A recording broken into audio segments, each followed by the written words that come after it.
नमस्कार साथियों, थोड़ा विलंब हुआ उसके लिए क्षमा। आप लोग सब संसद में होते हैं, बाहर होते हैं, इंतजार कर रहे होते हैं कि कुछ स्पष्ट तौर पे गृह मंत्री आएं और हमारी जो 2-3 मांगे हैं उन पर बात करें। इस विषय में आज ये त्वरित प्रेस वार्ता आयोजित की गई है। मैं सबसे पहले, सर आप बोलेंगे पहले? हाँ जी। कांग्रेस प्रेसिडेंट, हमारे लीडर ऑफ ऑपोजिशन राज्यसभा में श्री मल्लिकार्जुन खड़गे साहब से आग्रह करूंगा कि वे अपने विचार आपके सामने रखें। आप सभी को नमस्कार। हमने ये जो प्रेस कॉन्फ्रेंस बुलाई है, इसका उद्देश्य एक ही है कि जो 20 जुलाई को संसद का सत्र जो शुरू हुआ, होने के पहले दिन से ही विपक्षी दल लगातार दृढ़ता से पुरजोर तरीके से अपनी मांगे रखी है। पहला मांग तो हमारा ये है, केंद्रीय गृह मंत्री दिल्ली पुलिस को लेकर उन्होंने जो युवाओं पे अत्याचार किया, पैलेट गन्स का यूज़ किया, गैस छोड़ा, पानी छोड़ी, इलेक्ट्रिकल लाठी से मारा, बहुत से चीज़ें उन्होंने बर्बरता से बच्चों के ऊपर उन्होंने अपना एक ये दिखाया कि दौर्जन्य करने का या तो उसके बारे में हम ये चाहते थे उसको सीमित वो डिस्कशन हो जाए, वो आए, और जो पेपर लीक होते हैं कैसा हो गए इसके ऊपर हम पहले से चर्चा चाहते। लेकिन उन्होंने 14-15 दिन उसके बारे में कुछ नहीं कहा।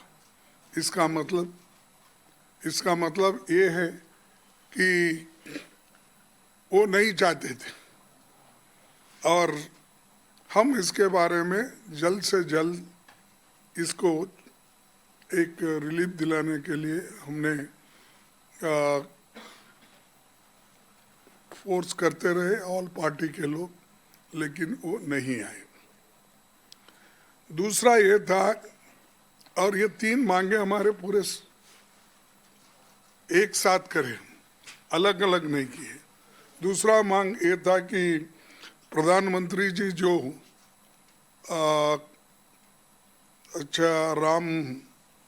हमारे राम मंदिर का जो एक ट्रस्ट स्थापना के, वो ट्रस्ट को स्थापना में उनकी बड़ी देन है। यानी उन्होंने ट्रस्ट में मेंबर चुने और ट्रस्ट के किस ढंग से चलना ये बात भी उन्होंने की। उनके मेंबर्स किस किस को उसमें डाला, वो मेंबर्स भी उनके पहचानत के और उनके ही लोग उसमें हैं। लेकिन उसके बाद में वही ट्रस्ट रहने के बावजूद मैं ये कहूँगा कि मोदी जी के ट्रस्टेड ट्रस्टी वो लोग जो थे, उन्होंने वहाँ पर जब पूरा जनता चंदा चोरी का डिमांड कर रहे थे, वहाँ पर चोरी कैसी हो गई, ईंट किधर चले गए, चांदी किधर चले गई, पैसे किधर चले गए, रामचरितमानस किधर गया, इसके सब लोगों ने खुलासा भी करा और कहे कि हम ये जो चोरी किए हैं उनके बारे में सख्त से सख्त सज़ा होना चाहिए, और प्राइम मिनिस्टर खुद इसके बारे में खुलासा करना चाहिए। लेकिन उन्होंने उसके तरफ भी ध्यान नहीं दिया। और हम ये भी चाहते थे कि एक तरफ विद्यार्थियों के ऊपर लाठीचार्ज एक काम तो उन्होंने की, और दूसरी तरफ चंदा चोरी का भी था। इसलिए हम तीसरी मांगे रखे कि वो खुद देश से जनता से माफ़ी मांगे, क्योंकि हजारों लाखों करोड़ों लोग राम मंदिर में आस्था रखते हैं, अयोध्या में आस्था रखते हैं। तो ऐसे आस्था के जगह पे अगर इतनी बड़ी घटना होती है तो प्राइम मिनिस्टर कभी अब 15 दिन में कभी मुंह नहीं खोले, कुछ बोलने की तैयारी नहीं किए। और मैं समझता हूँ ये पहली ऐसी घटना है जिस घटना के बारे में प्राइम मिनिस्टर भी चुप्पी साधे हैं और होम मिनिस्टर भी चुप्पी साधे हैं। तो इसीलिए हम इन तीनों मुद्दे पे ये तीनों मुद्दे हमारे नॉन निगोशिएबल हैं।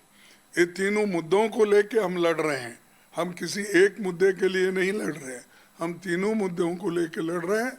और खासकर ये इन मुद्दों पे राहुल गांधी जी ने हर जगह जाके अपना जो वक्तव्य देना है या किसी विद्यार्थियों को, छात्रों को कुछ कहना है, उन्होंने हर जगह कहकर ये मुद्दा पहले से उठाते आए हैं और अभी भी हम यही मुद्दे पे कायम है।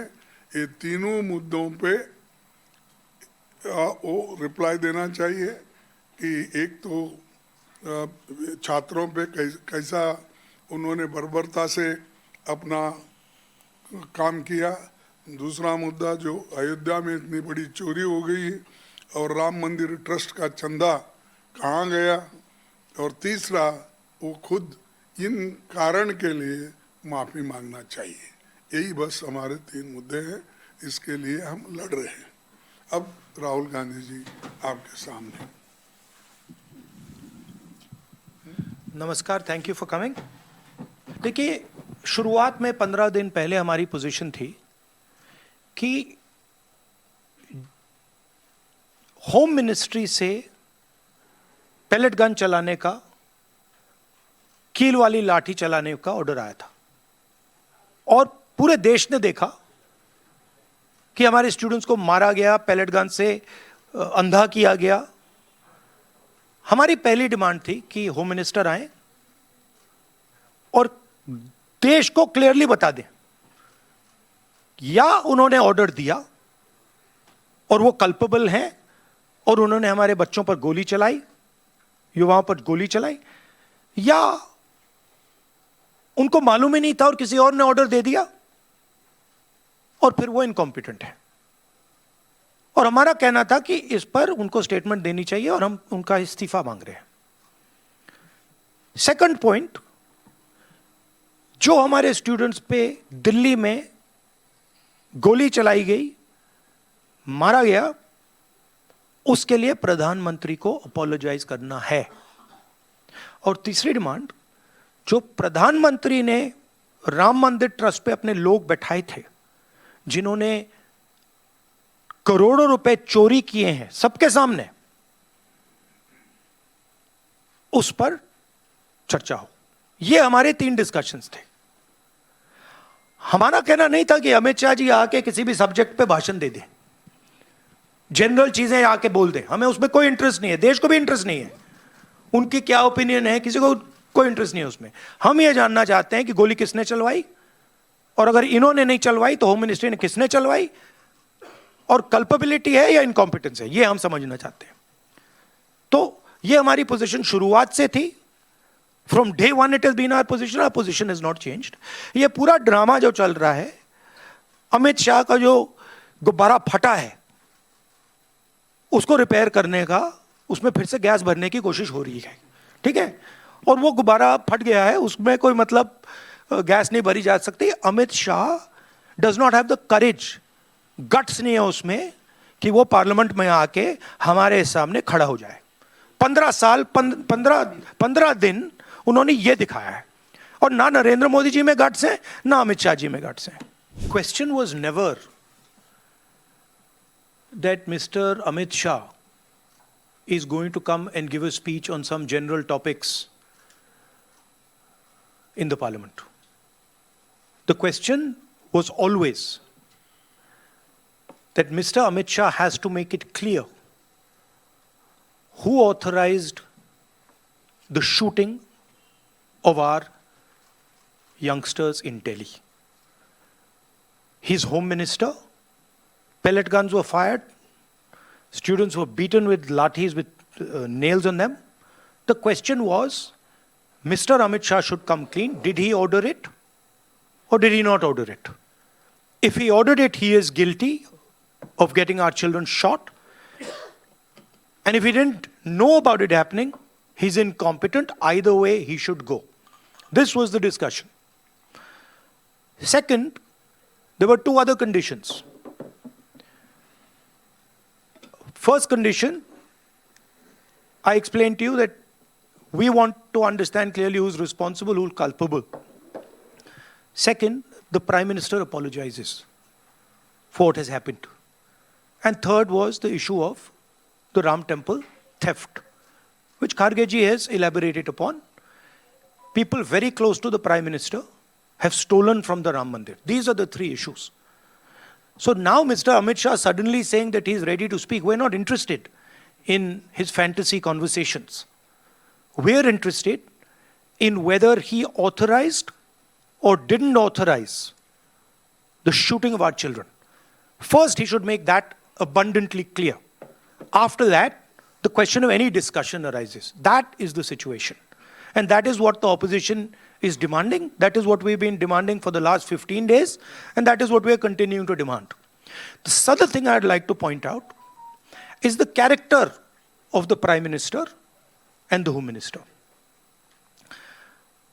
For 15 days, neither of them has had the courage, and I'm saying courage and stressing courage, neither of them has had the courage to come to the house.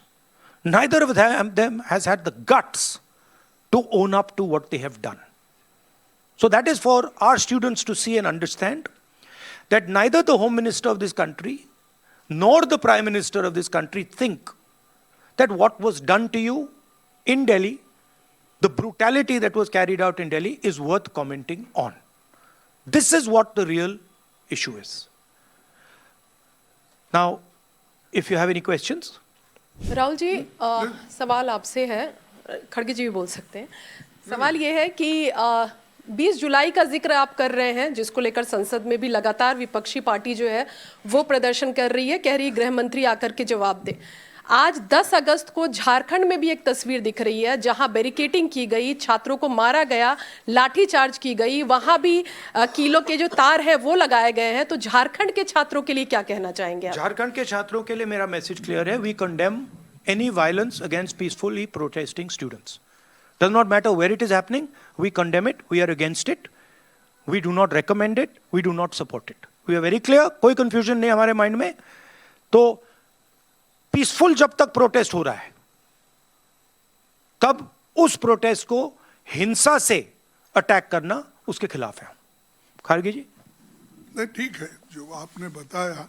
विजय लक्ष्मी जी का कहना। राहुल जी, आपने कहा कि 3 नॉन नेगोशिएबल डिमांड्स हैं, उसमें राम मंदिर पर चंदा चोरी की बात आप कर रहे हैं, गृह मंत्री के सदन में आने की आप बात कर रहे हैं, लेकिन सरकार कह रही है कि जब गृह मंत्री आए तो विपक्ष सुने, विपक्ष हल्ला ना मचाए सदन में। नहीं, देखिए,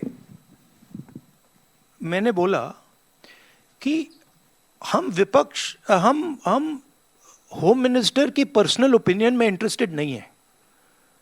उनका एजुकेशन पे, बाकी चीजों पे क्या व्यू पॉइंट है, neither are we interested, neither is the country interested. Okay, we are interested in one thing. उन्होंने बच्चों पे गोली चलवाई, उनकी मिनिस्ट्री ने गोली चलवाई, क्या अमित शाह ने ऑर्डर दिया था या नहीं? बिना होम मिनिस्ट्री के ऑर्डर के ना दिल्ली पुलिस गोली चला सकती है, ना आरएएफ गोली चला सकती है। राइट? तो हमारा सिर्फ एक सवाल है और उसका हम पहले जवाब मांग रहे हैं। आपने गोली चलवाई या नहीं चलवाई? अगर आपने चलवाई, यू आर कल्पेबल। अगर आपने नहीं चलवाई और किसी और ने चलवा दी, you are incompetent. Either way you have to go. That was the statement.